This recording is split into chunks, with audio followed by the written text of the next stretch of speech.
Okay, hey everybody. So, I can't believe I'm actually fucking doing this. Wow. So, ignore my shitty setup. I'm just a baby Twitch streamer, but I will be uploading this to YouTube.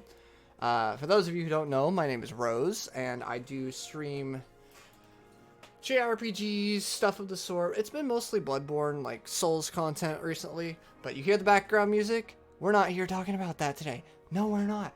So, the last update for Union Cross dropped recently, and like everybody else, I watched Everglow. I will be linking Everglow in the description, of course, because I stopped playing Union Cross around mission, like, 600. Just spilling water on myself. Don't worry about that. Now, what you need to know is that this last update is ridiculous. It's absolutely fucking insane. Now, spoilers, I am going to be spoiling the absolute shit out of the end of this game. And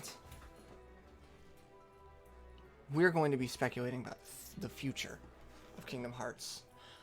But to speculate about the future of Kingdom Hearts, we need to look at the past first. So, what is the important parts of Union Cross? Well, we've got our main characters, and I actually have a list here on my phone of them just so I don't forget them. We have the Master of Masters, Luxu, Darkness, Brain, Ephemer, Scold, Laurium, Alrena, Ventus, and Vanitas. Vanitas is very important here. Maleficent, Ira, Ased, Envy, Gula, Ava, some Dream Eaters, and our main character. Now, I may be forgetting somebody because this game has a lot of characters, like Final Fantasy VI. Watch it. There are a lot of main characters in this game, too. So, Master of Masters. Who is he? He is the teacher of everything. You know what? This is a lore video for the fans.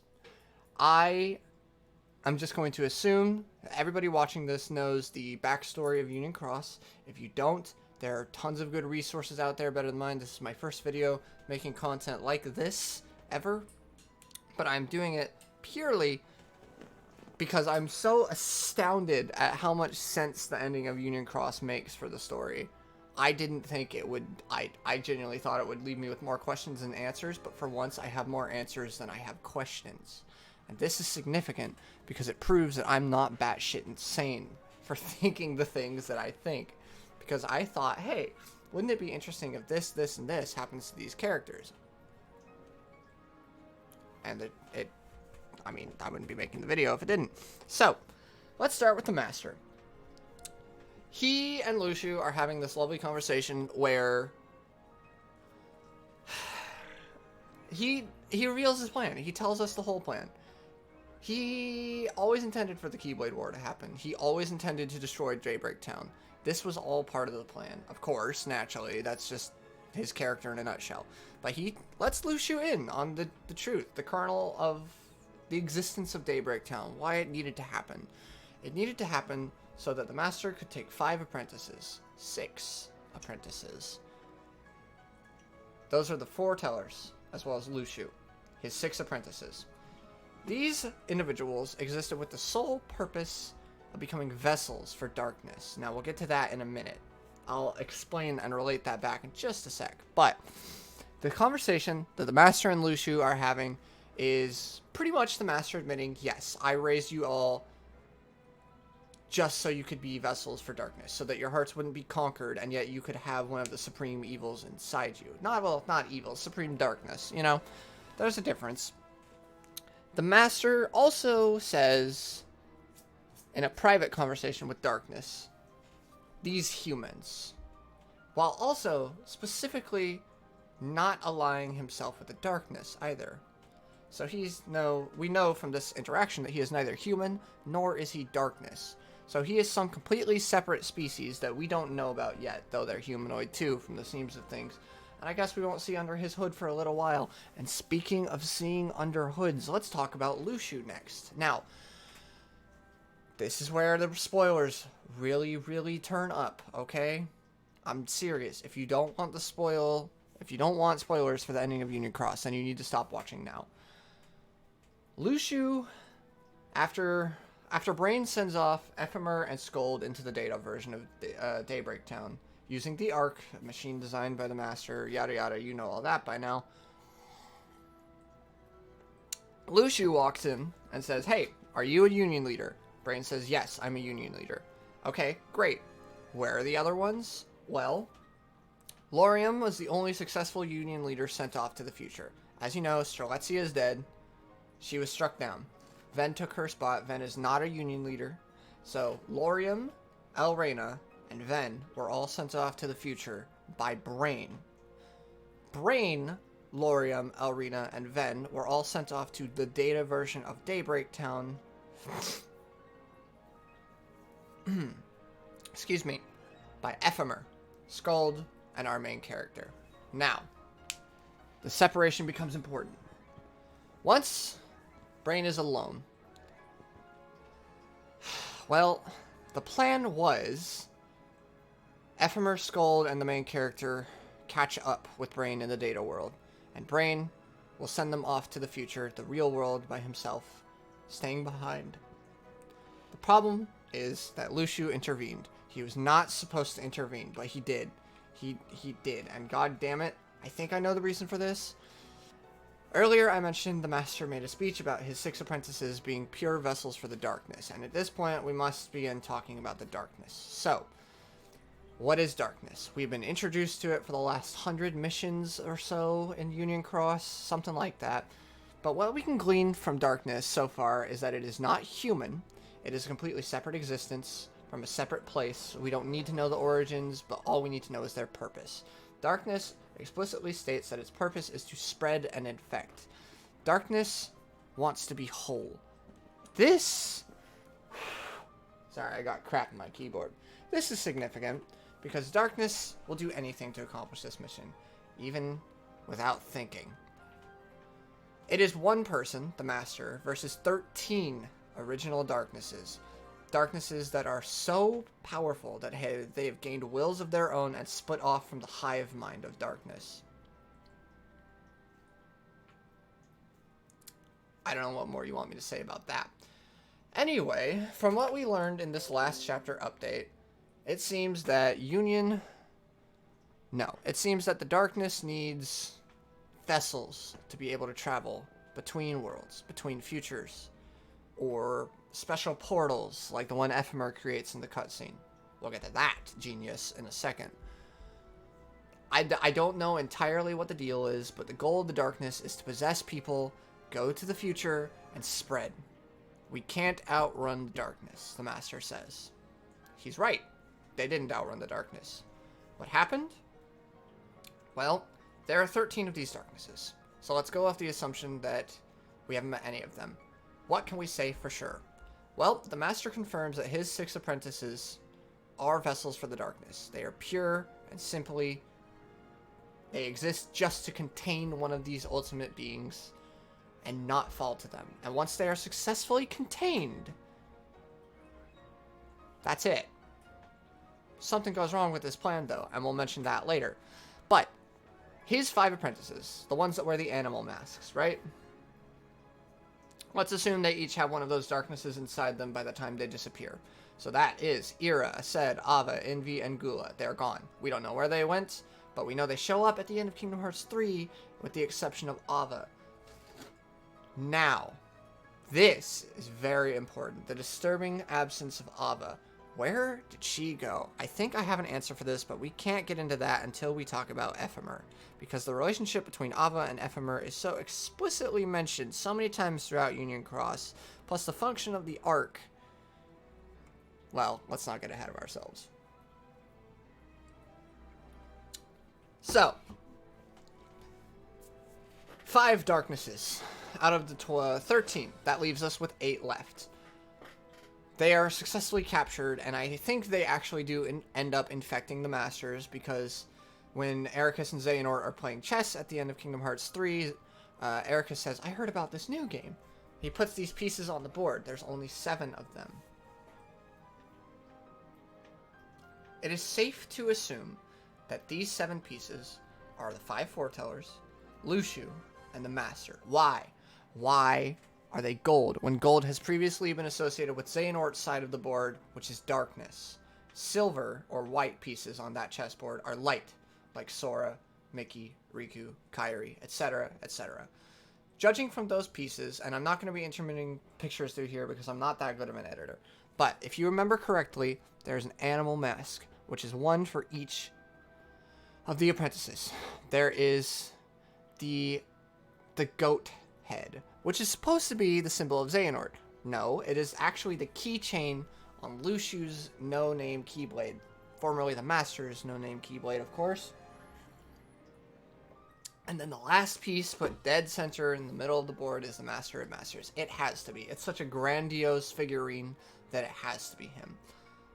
I think the Master is already harboring the most powerful darkness within him, and that is why he constantly has these private conversations with darkness, with one specific figure of the darkness. I think he already has one hidden inside of him.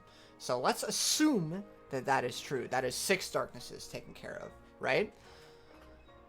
The Master, in his cutscene where he explains his plan for the apprentices to Lushu, explicitly states all 6 of his apprentices are capable, but the 5 plus the one Union leader left behind will become vessels for the darkness. This is where we have to talk about Lushu interfering with Brain. It is unfortunately revealed at the end of this entire cutscene, while Lushu is walking away in what seems to be the newly created Keyblade graveyard. He has the box, he has the Keyblade, no name with him. He pulls his hood off and we see Brain's face. This is the very first instance, what I can guess, of Lushu body jumping. Like he does numerous times, as he states in his reports in Kingdom Hearts 3, and he has stated that Xigbar, who is a character we know so well, will be his last form, because he's done it so many times, and he can't do it anymore.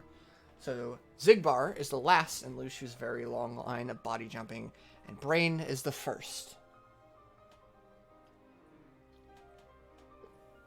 Now, this is a sad ending for Brain. It also really screws with the plans of the Daydream, or the Dandelions, excuse me. The Dandelions were supposed to be... They were supposed to meet up with Brain in the Data World. Ephemer, Scold, and our main character. Ephemer and Scold instead get sent off to distant futures. We don't know where exactly, but we can speculate. And our main character, well, we'll get back to the main character in a little bit. Now, who's next on my list here? We've talked about the Master, Lushu, Darkness, Brain, Ephemer, Scold. We can touch on Loria Melrena now. When they were sent off, they both landed in the Dwarf Woodlands from the Birth by Sleep era of time. How can we tell this? Well, 2 key areas. Elrena lands on the lightning-struck, jagged mountain path towards the Evil Queen's castle, because you know she has a thing with lightning, so that's her lot. She's waking up there, okay? Lorium lands in the flower field where Terra accidentally scares off Snow White. I don't know if they landed at the same time.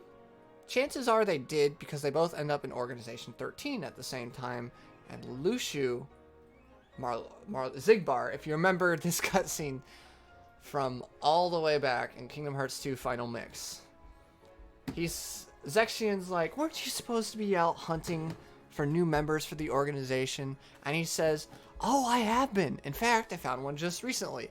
His name was Mar something. We know that Lushu is Xigbar. We know Lushu is from the time of Union Cross. Lushu just so happened to find a member for the organization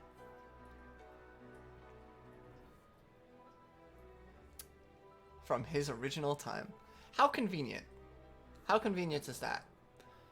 And then somebody we know recruited Larxene right after Marluxia. Marluxia is number 11, Larxene is number 12, Roxas is number 13. Number 11 and number 12 here are very, very significant because they end up in the organization at the same exact time as 3 of our most important characters, also from the time of the past. And we'll explain who that last important character is. we have, well, my math may be slightly off there. Laurium, Elrena, and Luxu are all in Organization 13 at the time of Kingdom Hearts 2.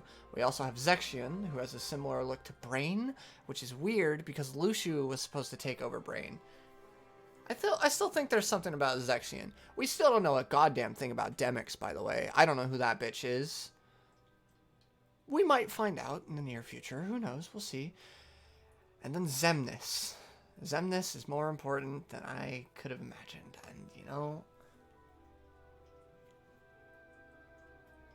I just... Alright. But we'll get to the main character of Union Cross eventually. I'm going to leave you dangling with that one if you didn't figure it out already. Next on my list, Ven and Vanitas.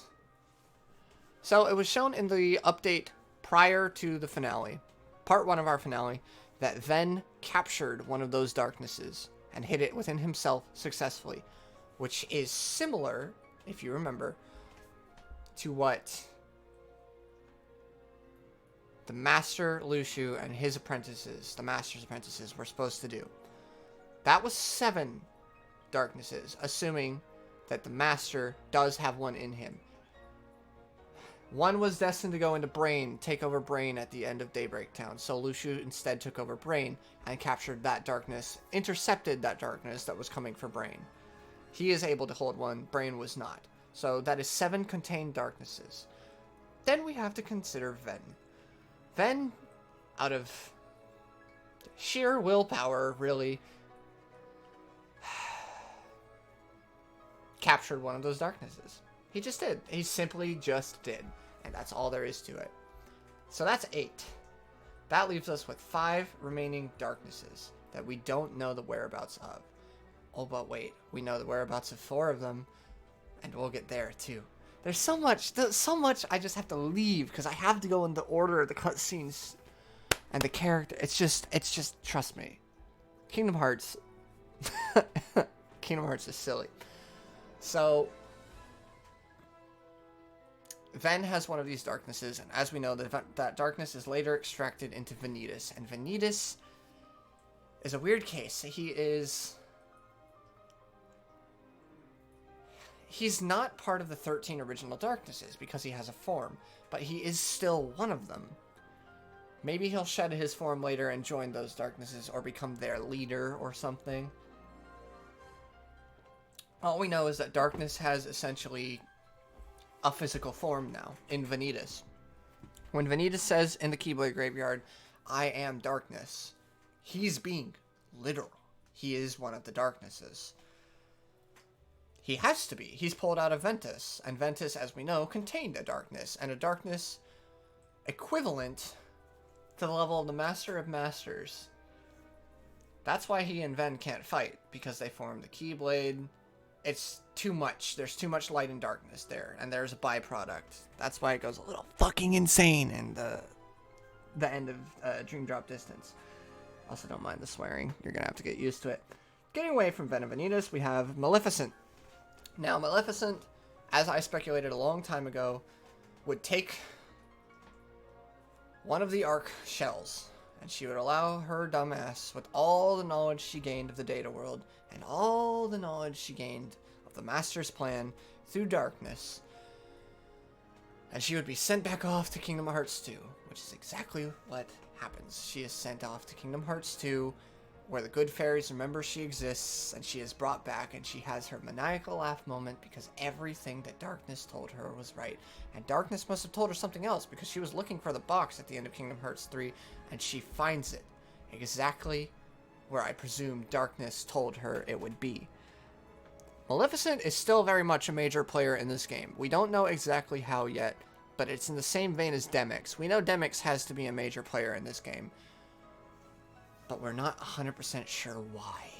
So, keep an eye on Maleficent. She will no doubt be showing up later. Now, this just leaves us with 4 big characters, I think, left to discuss. Ephemer, Scold, the Dream Eaters, and our main character. So let's start with Scold, who I will now refer to as Patient X. In the secret reports in Kingdom Hearts 3, specifically the ones written by Luxu and serious mentions of Lee and Isa of this mysterious girl who we don't know a thing about, has never been mentioned up until this point, but is for some reason very important in Kingdom Hearts 3. Sorry, it's my roommate. I'm actually going to close that door. She's very important in Kingdom Hearts 3 for some reason, but she's never given a whole name. And you know, we thought for a little bit it would be Yozura's girlfriend or lady that he's trying to save in his trailer. What's her name? I can't remember her name, but she has an actual name now. I think. Stella? I think her name's Stella. Let's call her Stella. We thought it was going to be Stella, but in order for that to be the case, Stella would have had to have been a Keyblade wielder, because Lucio explicitly states that during his time as an apprentice under Ansem the Wise, you know, because Xigbar did apprentice to Ansem the Wise, a girl showed up. A girl with amnesia, a Keyblade, and she said she had a mission, I think. I think I'm quoting that right, but she definitely had amnesia and a Keyblade. Only 2 female Keyblade wielders were sent forward into the future. Elrena and Skuld. And as we know, Elrena is shown to have landed in the Dwarf Woodlands during the time just prior to Birth by Sleep, I'm imagining, since they still have to be recruited by the organization, right? Lauriam and Elrena. We also never explicitly see Elrena's Keyblade, but we do see her Chirithy, and we know that Chirithy are only given to Keyblade wielders, so it is safe to assume that Elrena is in fact a Keyblade wielder. But she didn't land in Radiant Garden, where this girl landed, where Ansem the Wise took her for experiments, where Xehanort ultimately took her for experiments.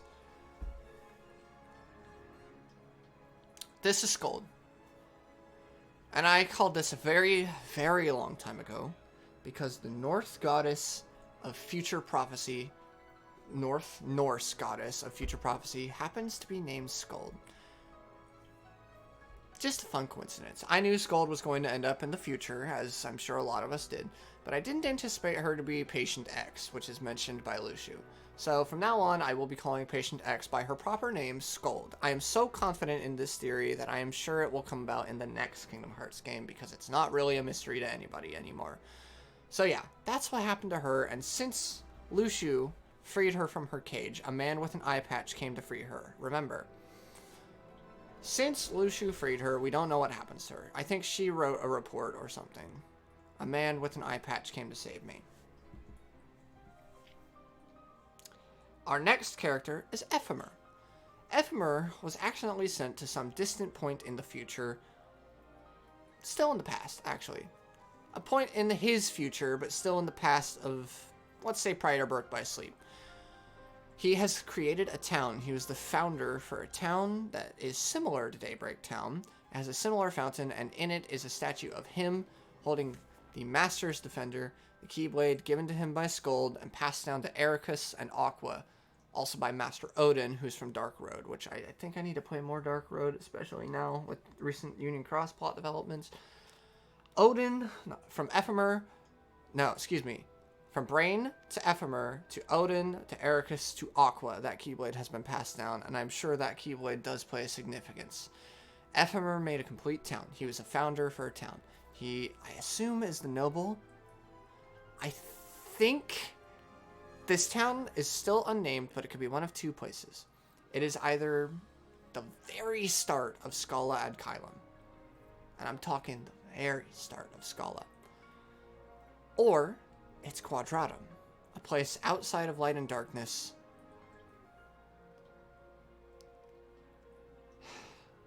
It's unclear. It's unclear where this place Ephemer landed that he ended up making is. But we do know something for sure. Now, the way the arc functions, when you are sent forward, somebody has to be in that time with memories of you for you to be received there. So let's talk about all the people who were sent forward, starting with the easiest. Maleficent was sent forward into Kingdom Hearts 2. The good fairies remember who she was, and so she was able to be brought back. Bing, bang, boom. Easy as that. Now, what about our other characters? Elrena, Lauriam, Ven, Ephemer, Skuld, all sent off to the future. Oh, by the way, There was a mystery passenger in the 7th Arc cell. I don't know who it is. They are shown to be shadowy. They look masculine with curly hair. I don't know who it is. I really, really don't know who it is. Don't know. I'm sure we'll find out. Especially because I think that shadowy other meets Ventus? Yes. Okay. So Ven, you know how I said Elrena wakes up here and Lorium wakes up here? Ven woke up in the Keyblade graveyard of his future. And the person who was there was this shadowy 7th Traveler in the Arc cell that was never used. Except, I mean, it clearly was used by whoever was in that actual shell. I don't know who took it.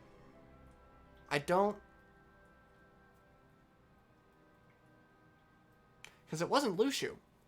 Luciu, in the body of Brain, of course, unfortunately, ends up in the future of Ephemer's town. This is how we know the town even exists, because he is sent off, and he wakes up there. Somebody with memories of him is there. We can assume this to be Ephemer. That is why he shows up there. How about the others?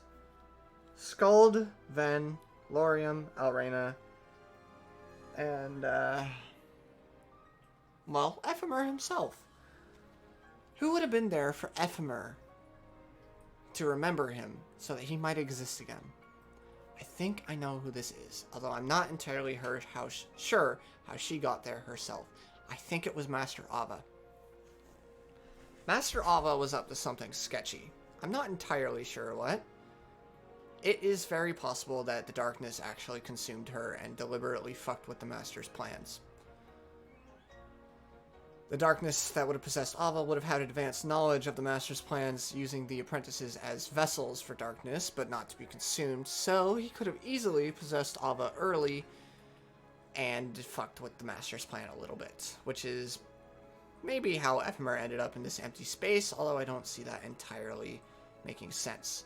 I think Ava was there for Ephemer. Shut the hell up. I think Ava was there for Ephemer to remember him, and then Ephemer was there for Brain to remember him.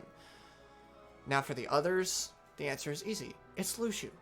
Luciu has been body hopping, living throughout time naturally for millennia, until one destined point where all of these vessels were sent. These 4 seekers, Lorium and Elrena. Dwarf Woodlands? Well, we know that Zigbar was alive in the time of Birth by Sleep, so it stands to reason. And he was human, too. This was before he was part of the organization, so Elrena and Lorium are still wandering around somewhere at the time of Birth by Sleep, because Organization 13 does not exist at this point in time. Shut up! Organization 13 does not exist at this point in time. So, easy. Luciu remembers that those kids exist, and therefore they actually do travel to the future. Ven, however, is a special case. Luciu doesn't have memories of Ven, because Ven was never supposed to be one of the Union leaders. It was supposed to be Strelitzia, and Luciu was tasked not to involve himself with those kids. So he doesn't know who or who. He had to ask if Brain was one of the Union leaders. Oh no! No! No Arby's ads. That's disgusting.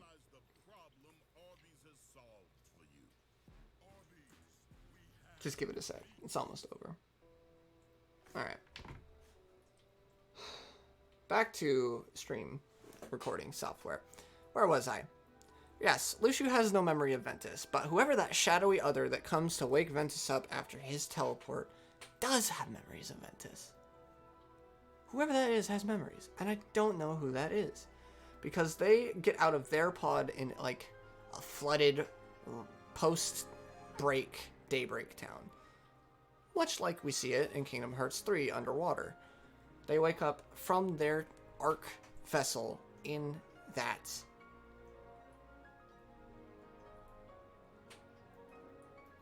space, and go on from there to wake up Ven in the Keyblade graveyard, presumably at his time before the Academy with Aqua and Terra. Before, I think, his split with Vanitas. I don't know how Ven wakes up, but this shadowy other has got some grand plan for Ventus. And as we know, Ventus is holding darkness inside of him, so figure out what's going on there. Now we have to talk about, after all that mess, we have to talk about the Dream Eaters and our main character. The break happens. Hold on, I need to find some new music.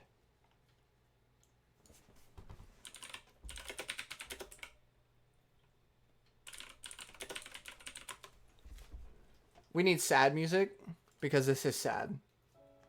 Yes, the perfect song.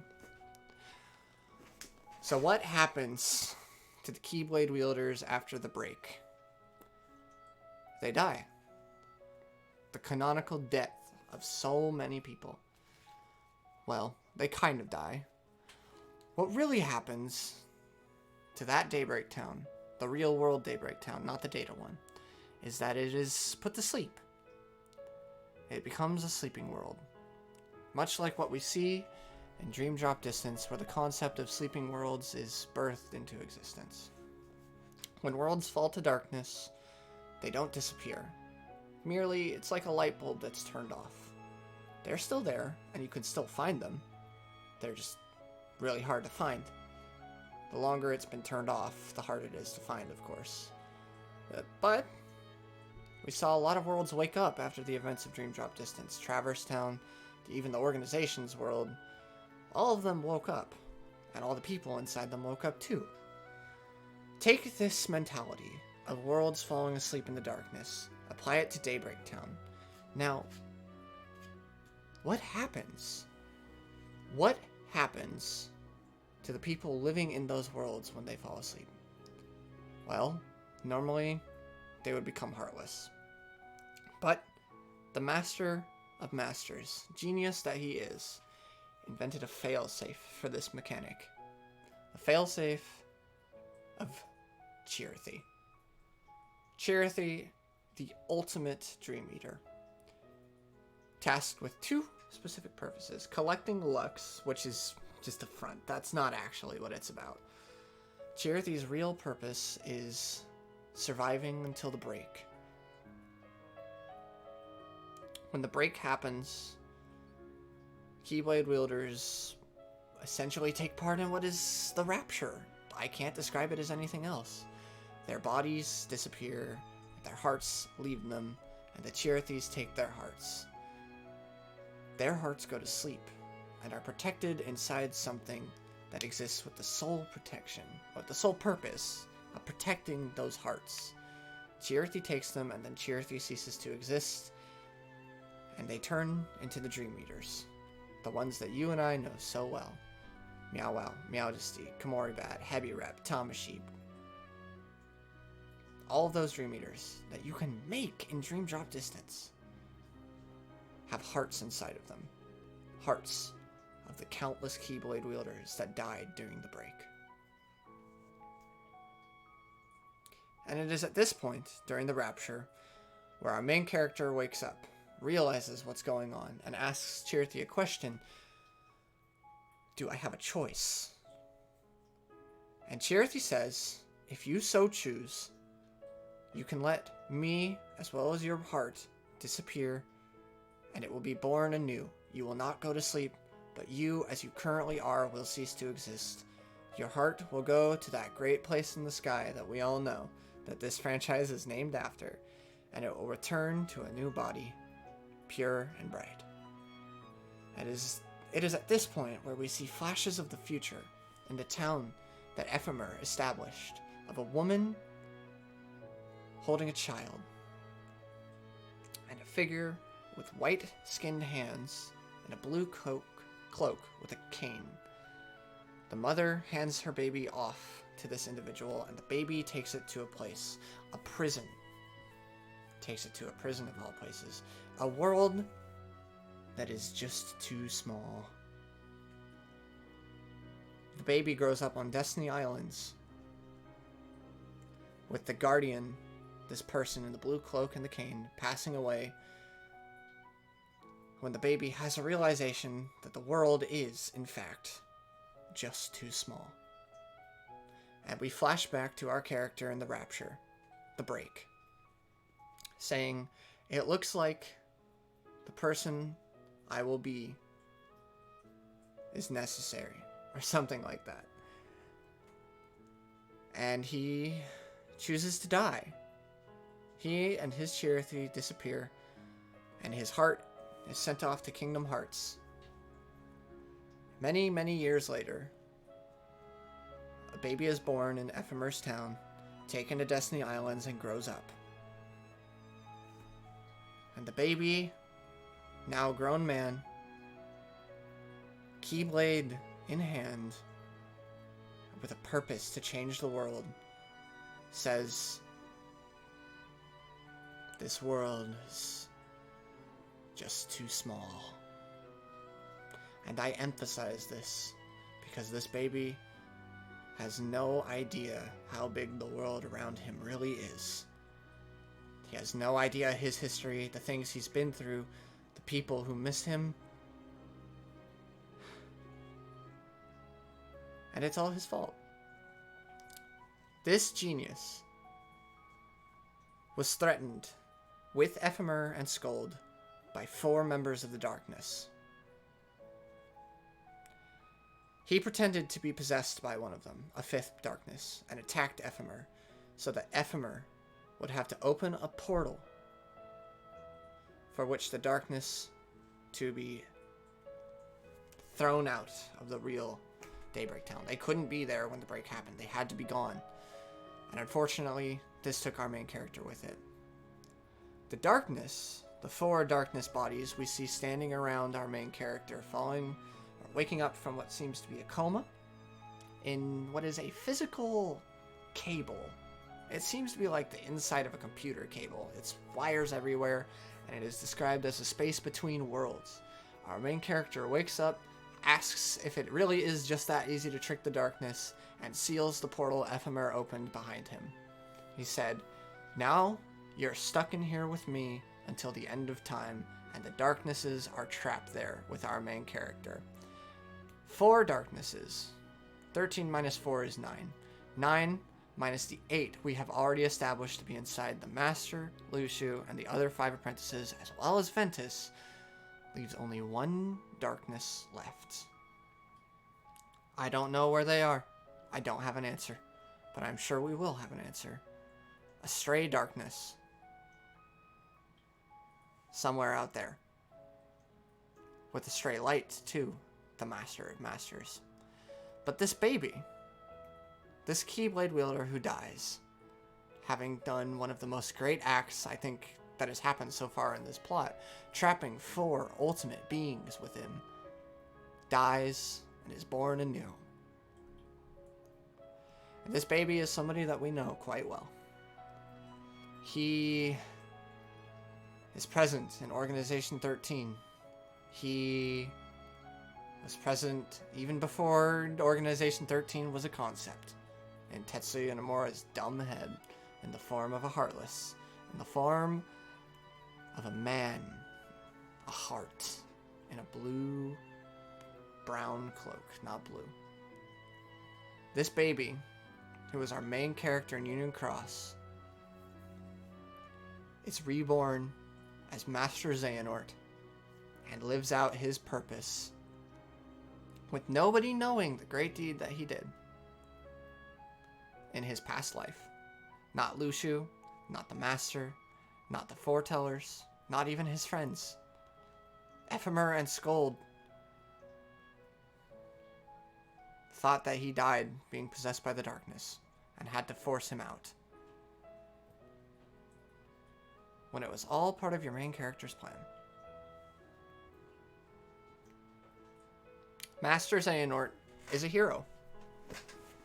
Maybe not Xehanort himself, but in the time of the ancient Keyblade War, he was a good guy. I can't hold it against him anymore. A redemption arc that I didn't know I wanted, actually, but there's got to be some significance towards making your main character Master Xehanort, right? And that is why the mobile game, Dark Road, is a mobile game, because You're still playing the same character.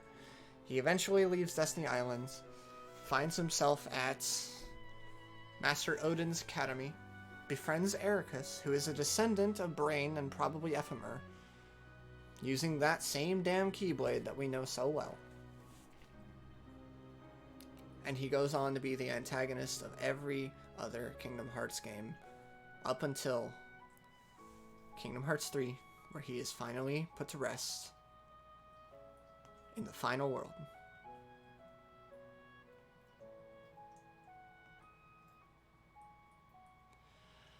And that's Kingdom Hearts Union Cross. All of our pieces are on the board in the right place.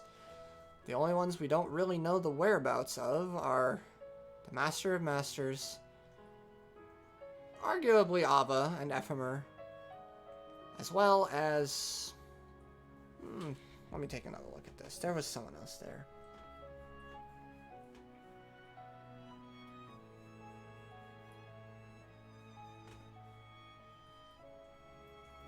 As well as our last Wandering Darkness. How can I forget? 12 darknesses out of the 13 accounted for. And none of the lights. I don't even want to speculate on who the 7 real crowns could be. But if they are characters with crowns in their aesthetic at all, Sora, of course, Roxas, Riku, Kairi, Mickey. Who else has crowns? I don't know. Sora, Roxas, and Mickey for sure. They all have crowns in their aesthetic. I don't think Riku or Kairi have crowns, but they are no doubt going to be important players.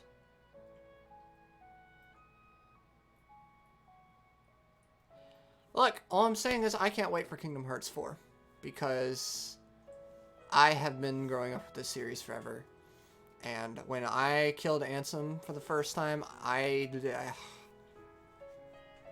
didn't think I'd be making lore speculation videos. I didn't think it would get this insane, but it really has, hasn't it?